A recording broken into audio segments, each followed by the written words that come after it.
Mesdames et messieurs, bonsoir, réglage de l'autofocus autofocant, comme chaque week-end, l'autofocus autofoc, et je vais donc pouvoir apparaître et faire mon apparition devant la scène et la caméra. Coucou, me voilà, salut les amis, bienvenue dans ce nouveau JT du grenier consacré à comment nous allons nous faire restructurer dans les mois et les semaines qui viennent. Je n'ose pas dire les années, ça pourrait paraître un petit peu long. Gardez le moral, haut les cœurs. C'est vrai que cette crise, nous allons fêter bientôt son premier anniversaire. Nous approchons du mois de février, février, mars. Nous allons fêter bientôt le premier anniversaire du confinement, peut-être par un troisième confinement. Et puis nous aurons un confinement 3, puis 4, puis 5, puis 6, puis une vaccination qui marche pas, des masques qui arrivent pas. Bref, c'est interminable.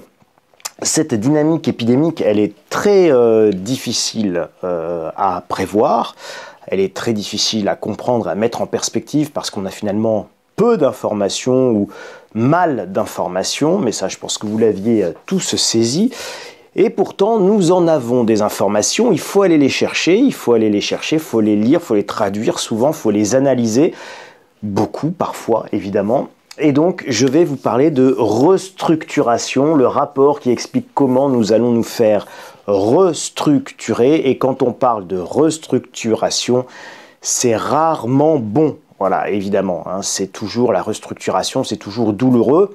Et dans les entreprises, c'est souvent synonyme de licenciement, de chômage, de plan de sauvegarde de l'emploi. Et je vous rappelle que quand on sauvegarde l'emploi, c'est pour mieux le détruire. Donc un plan de sauvegarde de l'emploi signifie l'inverse.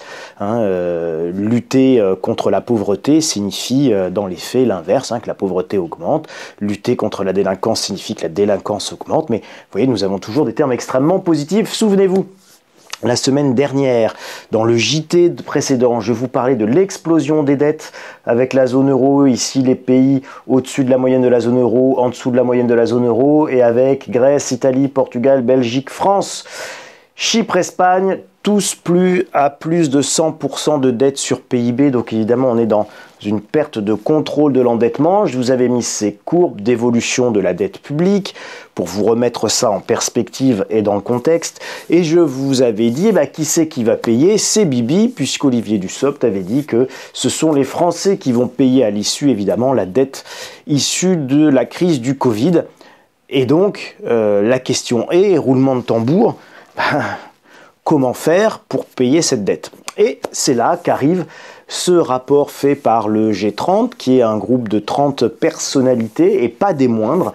Ici, vous avez Janet Yellen, l'ancienne patronne de la Réserve fédérale américaine, et qui est la nouvelle ministre de l'économie et des finances, la nouvelle secrétaire au Trésor de Joe Biden. Et là, vous avez par exemple Jean-Claude Trichet, qui était l'ancien et le premier gouverneur de la Banque Centrale Européenne, et qui avait été remplacé par Mario Draghi, que voici. Mario Draghi et Rajan, ça c'est l'ancien patron de la Banque Centrale Indienne. Ce sont ces deux grands mamamouchis de la monnaie, et ces deux grands timoniers de deux anciennes banques centrales qui ont réalisé ce rapport. Là, vous avez Monsieur Delarosière, qui est un Français, qui était un ancien directeur général du FMI, à l'époque où les hommes français, comme Dominique Strauss-Kahn, savaient se tenir à ce genre de poste, et donc ne faisaient pas la une des canards, parce qu'ils se perdaient un petit peu dans des hôtels new-yorkais. Bref, là vous avez les mamamouchis japonais qui sont Kuroda et l'autre qui sont, j'ai déjà oublié le nom, et qui sont également deux anciens gouverneurs de la Banque centrale du Japon. Vous avez 30 personnalités éminentes du monde de l'économie et du monde monétaire. Et là, par exemple, vous avez quelqu'un qui vient de BlackRock. BlackRock, le plus gros fonds de placement au monde, et qui est américain. Voilà. Donc vous avez que du beau monde, que du beau linge. Et ils ont fait un rapport Reviving and Restructuring the Corporate Sector Post-Covid. Et donc, comment revitaliser, comment relancer et comment restructurer l'économie, le secteur des entreprises dans une économie post-Covid. Alors d'abord, très important, post-Covid. Pour le moment, on n'est pas post-Covid, on est en Covid. Hein. Voilà, donc confinement égale épidémie, égale pandémie, égale Covid, égale crise post-Covid pas encore atteinte. D'accord? Donc je vous avais fait il y a quelques mois d'ailleurs, on avait parlé du plan de relance et j'étais assez surpris de lancer le plan de relance un peu avant l'été. Parce qu'il n'y avait pas de raison de faire un plan de relance tant que nous n'étions pas certains que la crise et que l'épidémie et que la pandémie étaient évidemment terminées dans sa dynamique et que voilà, on a d'abord des mesures d'urgence et des mesures de soutien et puis après évidemment on a éventuellement, quand c'est fini, un plan de relance. Mais on ne met pas un plan de relance pendant qu'on est en pleine crise. Pendant qu'on est en pleine crise, on est dans une succession évidemment de mesures d'urgence. Voilà, donc c'était assez surprenant. Alors, ce document dont vous avez ici la couverture, c'est un document qui est à la destination, et c'est dit comme ça, des décideurs politiques du monde entier.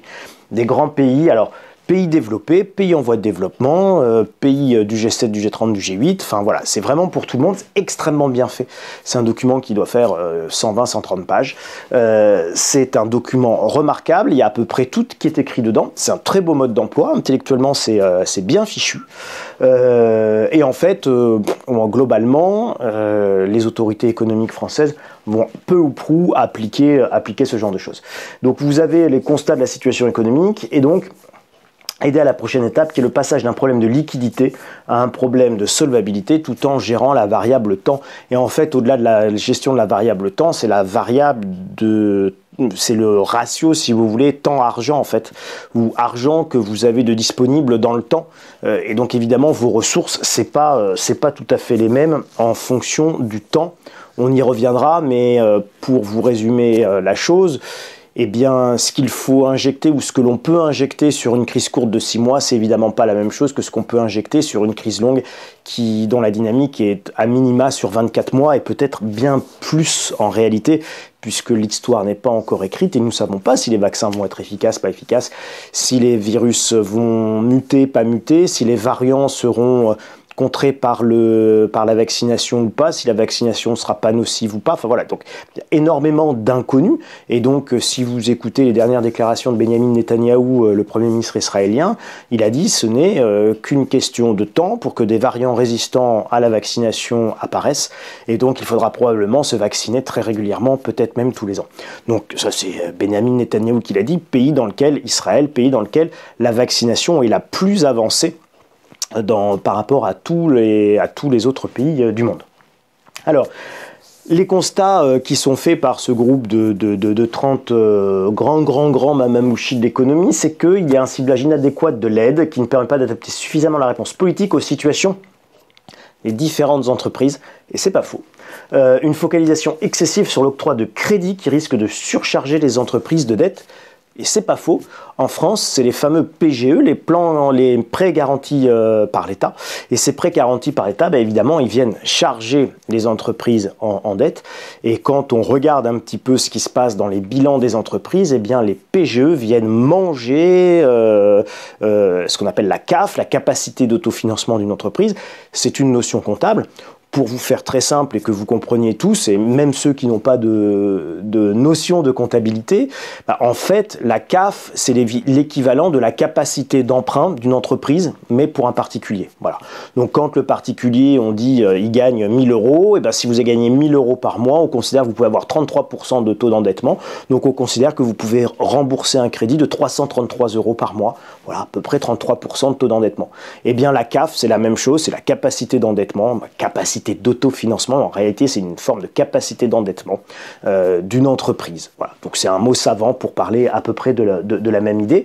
Et donc si vous mettez énormément de PGE, les PGE, ces prêts garantis par l'État, ils viennent manger toute votre capacité d'emprunt, toute votre capacité d'endettement, puis évidemment vous n'en avez plus après, par exemple pour investir, pour acheter une nouvelle machine, etc. etc. Et donc On vous met des PGE actuellement, donc toujours ces prêts garantis par l'État pour finalement financer votre trésorerie, pour financer le chiffre d'affaires qui ne rentre pas et pour vous permettre de payer vos charges courantes. Et donc, c'est comme si vous ne gagnez plus rien aujourd'hui, si on fait une analogie toujours par rapport à une personne physique, vous ne gagnez plus rien aujourd'hui et donc la banque vous prête et vous fait des crédits pour, mettons, vous dépensez 2000 € tous les mois, et donc la banque, pendant 24 mois, mettons, et donc la banque va vous prêter 48 000 € pour que vous puissiez continuer à dépenser. Sauf qu'après, ces 48 000 € va falloir les rembourser sur 4 ans, et puis évidemment, ça va vous empêcher pendant 4 ans d'investir ou de faire face au moindre aléa, puisque de toute manière, toute votre capacité de remboursement sera prise par ces remboursements de crédit, et donc vous serez dans la capacité d'acheter une nouvelle voiture, d'acheter une maison, d'acheter un appartement, et donc pareil, si on se reporte à une entreprise, incapable d'acheter un nouvel utilitaire, d'acheter de nouveaux, si vous êtes artisan, d'acheter de nouveaux outils, si vous êtes un boulanger, d'acheter un nouveau four à pain, etc., etc. Vous pouvez multiplier les exemples comme ça, et donc ça va poser un véritable problème. Donc, se focaliser de manière excessive sur l'octroi de crédit aux entreprises, c'est effectivement une erreur. Et en ça, ce rapport dit plein de bonnes choses, dit plein de choses vraies économiquement, et qui socialement, en revanche, augurent de moments difficiles et de moments sombres, voire même, ils le disent également, de décisions très impopulaires. C'est pas un rapport qui est choquant en soi en termes économiques, mais c'est un rapport qui est très dur par ce qu'il implique, par ce qu'il constate et par ce qu'il implique comme mesure. Et en fait, l'une des grandes conclusions de ce type de rapport, c'est que une crise, c'est toujours douloureux et qu'on la paye toujours. Voilà. Et ça, on ne veut pas le voir, mais c'est quand même une grande réalité. Donc, une prise de décision directe excessive de la part du gouvernement, et des utilisations sous-optimales de l'expertise du secteur privé. C'est pas faux, on y reviendra, et notamment en conclusion, parce que j'ai 2 propositions personnelles là-dessus. Un niveau de dépenses publiques qui serait insoutenable sur la durée potentiel de la crise économique en cours. C'était ce que je vous disais en entrée, ce que je vous rappelais la semaine dernière. Qui c'est qui va payer ces bibis? Et on ne peut pas résister, on ne peut pas financer une telle accélération des dépenses publiques sans qu'il y ait une crise monumentale monétaire. Et donc, quand vous avez une crise monétaire, c'est la valeur de votre monnaie qui est attaquée. Et donc, à un moment donné, encore une fois, la crise, vous en payez le coût. Il n'y a pas de repas gratuit. Il n'y a pas de crise gratuite. Alors, les objectifs qui sont assignés à ce rapport, à cette réflexion économique qui est menée, c'est baisser l'intervention de l'État pour que le poids de la dette reste supportable.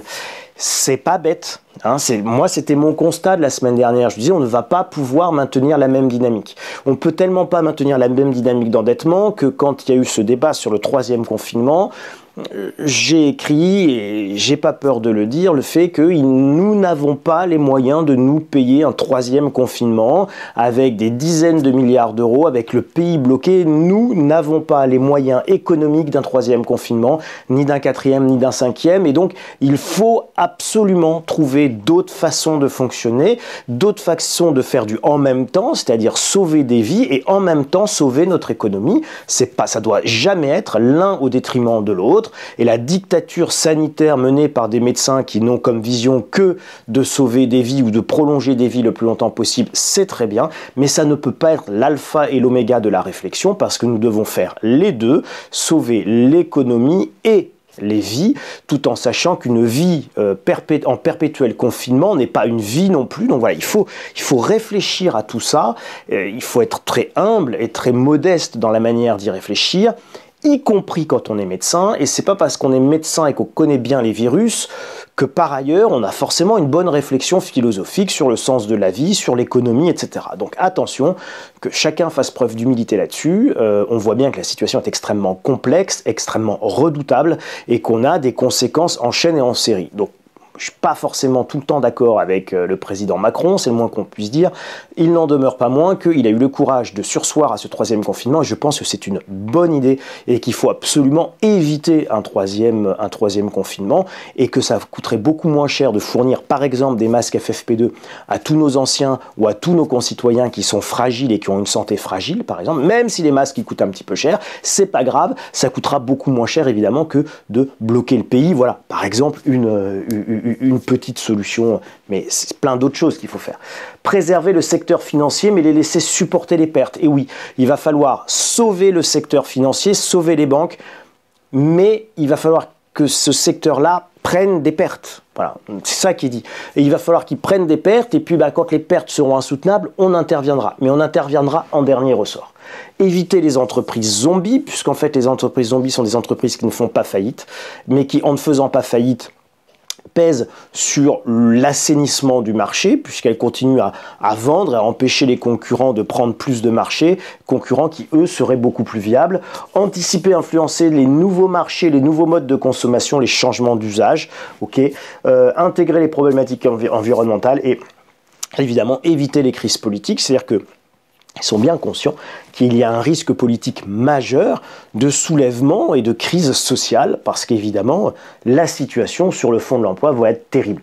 Et donc, s'appuyer sur l'expertise du secteur privé pour favoriser les rachats d'entreprises par le secteur privé, ça, c'est un point qui est extrêmement important. À mon sens, ils ne vont pas jusqu'au bout. Et moi, je vous déclinerai une mesure que je propose d'abord, d'ailleurs, depuis le départ, quasiment, je crois, depuis le mois de mars ou d'avril 2020, développer des systèmes de renforcement des fonds propres des entreprises pour les laisser agir, passer d'une intervention directe à une intervention de réassurance. Ça, c'est intéressant aussi, c'est-à-dire qu'on arrête d'intervenir directement, on crée des sociétés de réassurance.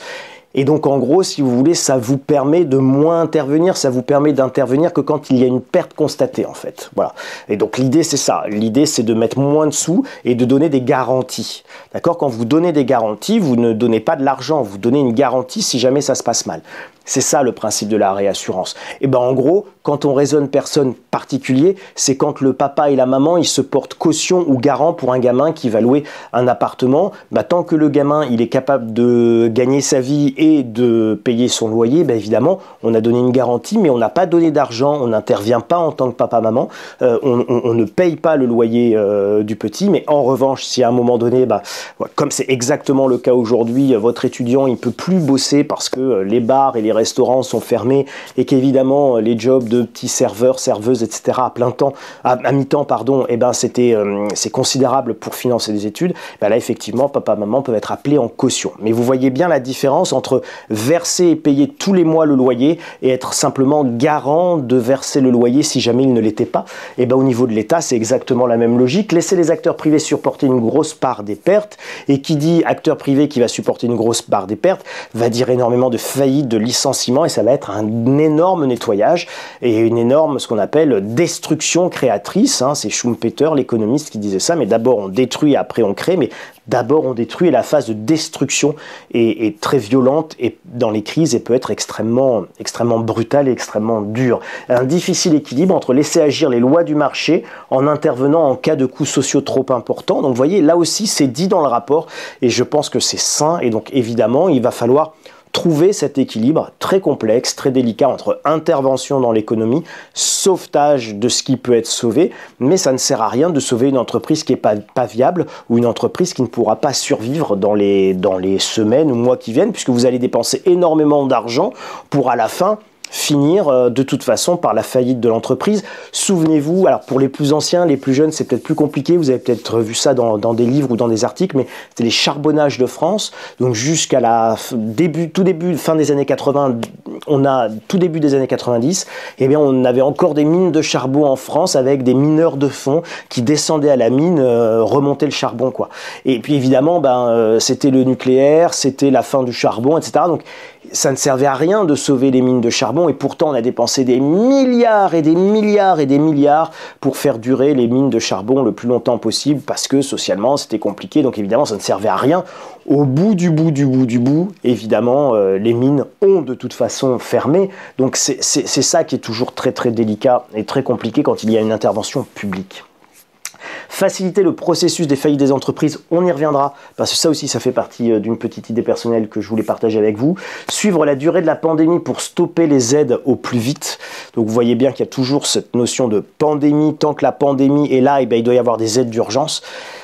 Et donc, il faut que cette pandémie cesse si on veut cesser les aides d'urgence, évidemment. Mais pour le moment, on est de toute façon quand même obligé de payer beaucoup de choses. Anticiper les nouveaux marchés et les nouveaux modes de consommation, c'est un petit peu les changements d'usage. Dépolitiser les réponses d'accompagnement à la crise. Oui, effectivement, ça ne doit pas être un sujet politique.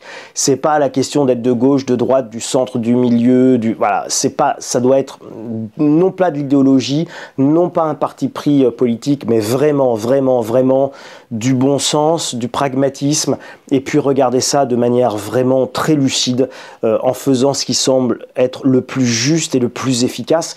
Et c'est très important, le plus juste parce qu'il faut laisser tomber personne, et le plus efficace parce qu'on n'a pas des moyens infinis en fait. Et donc il va falloir trouver de toute façon cet équilibre intelligent entre une bienveillance économique fondamentale, c'est-à-dire que l'économie elle doit avant tout être au service des gens, et puis d'un autre côté le fait qu'on n'a pas des moyens évidemment illimités, et ça cet équilibre va être très difficile à trouver, et il faut pour ça dépolitiser fondamentalement les réponses à la crise, et n'exclure, vous voyez, aucune intervention, ni de nationalisation, ni de subvention, le cas échéant. Donc le rapport va très loin, c'est pas des communistes qui écrivent ce rapport, loin de là, et pourtant ils évoquent les nationalisations, ils ont raison.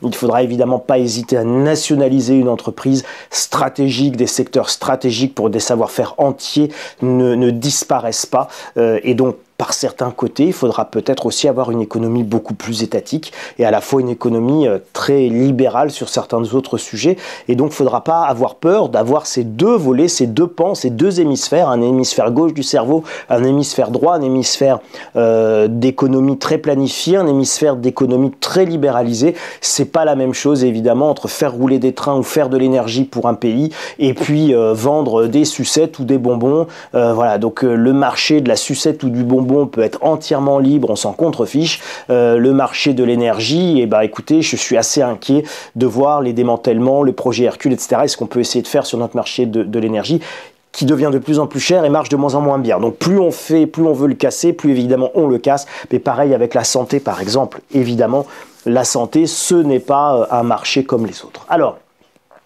du coup, ce sera la lettre stratégie du mois de janvier qui est dès ce soir disponible, ou dès demain, allez, prenons un tout petit peu de marge, mais normalement dès ce soir disponible dans vos espaces lecteurs, mes amis, et qui est donc la traduction de ces 120 pages du rapport du G30 écrit par Mario Draghi et par Ajahn, l'ancien gouverneur de la Banque centrale d'Inde, et pour Mario Draghi, la Banque centrale européenne. En résumé, laisser faire les mécanismes de marché et intervenir pour éviter les défaillances systémiques en fait. Voilà. Donc on laisse faire les mécanismes de marché, mais quand il y a un risque systémique, on intervient, ça coûtera moins cher. Définir qui sauver et qui laisser mourir, c'est pas très gai, mais il va falloir le faire. On parle pas des gens, on parle des entreprises ici. Mais en fonction de la dynamique de l'épidémie, vous pouvez aussi avoir évidemment ce genre de période très sombre où on décide aussi de qui on laisse vivre et mourir parce qu'il n'y a pas assez de place dans les hôpitaux. Mettre en place des mécanismes de sélection avec des modèles économiques condamnés, etc. Donc là, ça pose la question de qui va décider, qui décide, comment on décide. Et ce sont c'est compliqué aussi évidemment. On ne sait pas combien de temps va durer cette crise, ni quelle sera la dynamique de reprise. D'accord, donc ça, ils insistent beaucoup dans ce rapport là-dessus, ils en sont parfaitement conscients. Ils insistent sur le fait que les moyens sont limités et que nous avons à ce jour, quand ils ont terminé ce rapport, on a injecté 12 000 milliards de dollars dans l'économie. 12 000 milliards de dollars dans l'économie, c'est absolument gigantesque évidemment. Le PIB de la France c'est 2500 milliards d'euros, et il faut concentrer les interventions encore une fois sur les risques de marché, c'est les risques systémiques. Nous n'avons plus les moyens du quoi qu'il en coûte, et ça moi c'est un petit peu ma conclusion, nous n'avons plus les moyens du quoi qu'il en coûte, et donc vous allez payer. Voilà. Alors accessoirement, abonnez-vous, ça c'est autre chose. J'en viens aux deux propositions que je voulais partager avec vous. La première, c'est, je vous disais, il va falloir créer des mécanismes, regardez, c'était ici, créer des mécanismes de sélection pour savoir quelles sont les entreprises qu'on peut sauver ou celles qu'on ne peut pas sauver. Ben moi j'ai une proposition là-dessus. En fait, l'idée c'est pourquoi aujourd'hui taxer des entreprises à l'impôt sur les sociétés à 28% de leurs bénéfices pour injecter des milliards pour sauver d'autres entreprises dont on ne connaît pas la viabilité. Donc une des grandes idées qui je pense sera extrêmement efficace, c'est de permettre à toutes les PME, et je parle des PME au sens européen de la loi, toutes les PME qui font des bénéfices et qui ont des bonnes situations de trésorerie doit pouvoir être exonérée d'impôts sur les sociétés si elle rachète d'autres PME et qu'elle sauve de l'emploi. Voilà, donc là, il y a un mécanisme à creuser. Si vous rachetez et si vous sauvez une PME concurrente, voisine, etc., eh bien, vous devez pouvoir être exonéré d'impôts sur les sociétés afin de permettre aux entreprises qui vont bien d'avoir un effet de levier personnel pour sauver les entreprises qui vont mal. Alors évidemment, ça peut s'accompagner de plein de choses. Par exemple, quand vous faites ça et quand vous avez l'exonération, l'année où vous avez l'exonération d'IS, il ne peut pas y avoir de versement de dividendes, il ne peut pas y avoir une augmentation du patron. Enfin, vous voyez, vous pouvez avoir évidemment plein de garde-fous qui sont imposés et des contreparties qui seraient d'ailleurs tout à fait morales.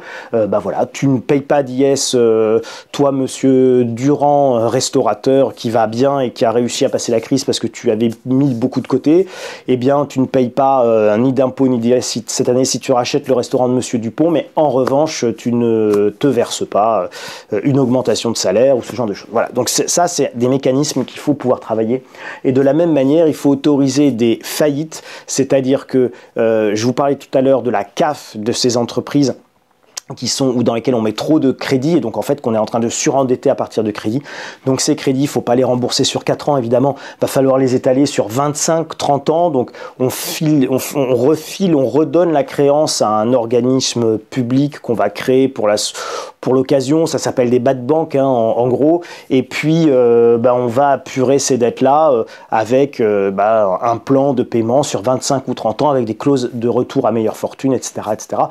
pour permettre la viabilité des entreprises, leur permettre de pouvoir à nouveau investir, et de se réendetter si elles en ont besoin, etc., etc. Donc ça aussi, il va falloir faire un cadre qui ne soit pas un cadre de véritable faillite et dépôt de bilan, mais un cadre où on va pouvoir renégocier les dettes des entreprises, mettre les dettes dans un organisme parapublic et cet organisme parapublic va pouvoir étaler cette dette sur plusieurs décennies afin qu'elle puisse être tout simplement payable.